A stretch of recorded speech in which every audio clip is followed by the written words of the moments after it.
Simon, 2020's come around again, and Essex, in the past, the target has been just to try and get out the group and get through to the knockout stages and see where that takes us. Different aspect now, we're defending the title, aren't we? Yeah, I think our goal is always to try and make it to finals day. It doesn't always pan out that way, but we are the defending champions and going to be looking to put our best foot forward. You stepped into the vacancy of, took over as captain from Ryan, who'd done a tremendous job. When you took over the captaincy, did you have strategies and plans that you'd identified in your previous 2 years with this and thought, if I was in charge, perhaps this is what I would be trying? Did you go into the season with those plans? I think there were definitely players that I felt deserved a chance. Somebody like Aaron Beard, I felt had what it took. I think he's a very dynamic cricketer, and for me was one of the guys that stood out last year. Paul Walter's always been there and thereabout, and is incredibly handy down the order and with his left arm seam. So you have to, I think, chop and change things. Sometimes you need to put a firecracker up the backside of a couple of players to try and get the best out of them. So it's a bit of a juggling act. You're never going to get it right. I certainly didn't get it right every game or throughout the competition last year. It's a constant juggle. You're always fighting against yourself between your head and your heart. So you just got to try and make the best decisions you possibly can and put the odds in your favour. You mentioned the players there, but were there any particular aspects in strategy that you wanted to change? Perhaps you're thinking we should bring if I was in charge, I'd bring the spinner on earlier or things like that. And once it was down to you to make those decisions, perhaps had to convince the team that what you believed in was against their previous thinking, and try and get them to buy into your philosophy. I think the biggest thing for me was the brand of cricket that we wanted to play.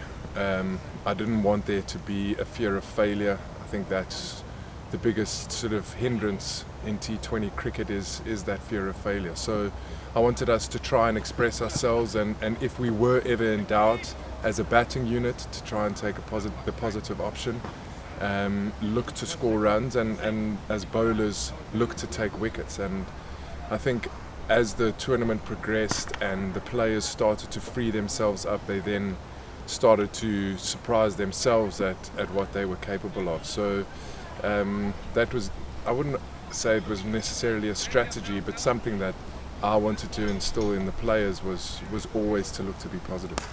And obviously it turned out right in the end, but it was hard going earlier on, wasn't it? And I think the first 10 games we were almost, in the qualifying group, we were looking out of it, and it became, I think I remember talking to you and you were just saying we've got cup finals, every game now is a cup final, must win, which you managed to turn round. And of course, once it really did get to the crunch of quarter-finals and semi-finals, Essex have finally got over that line and knew how to win matches. And that was the key, perhaps, wasn't it? That previously you just didn't understand the big occasion. Yeah, I think we really let ourselves down early on in the tournament. We didn't do our basics right, things that we should have nailed.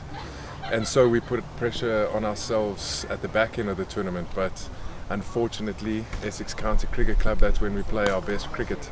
Second innings of a 4-day game, when our back's against the wall, that's when the players really step up. So I think the challenge this season is to try and find from the start our rhythm and not wait for those knockout games, every game at the back end of the tournament. But it stood us in good stead. I mean, going into the last 3 or 4 games, we had to win every single game. So by the time we got to the quarterfinals, I don't think there was as much pressure on us because we had already got through 3 or 4 must-win games. So it definitely helped us at the back end of the tournament, but I don't think it's something that you want to strive for at the start of a tournament. Talking about the start of the tournament, obviously you've got your laid plans and you'll have ideas of who you want to play.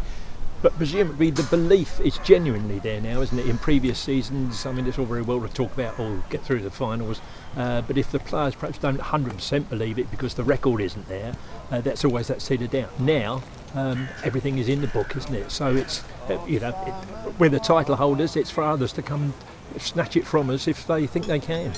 Yeah, I think that's spot on. I think belief is a massive thing for this group of players. I think our 2020 team is quite young in terms of experience in T20 cricket. So I'm sure we'll be rehashing a lot of what happened last season, but also, like that's gone now. And now the challenge for us is to show that as 2017 winning the championship, it wasn't a once-off, that we are a force to be reckoned with. So I hope that winning the trophy last year has given the players belief in their abilities, and given us some momentum going into this T20 competition.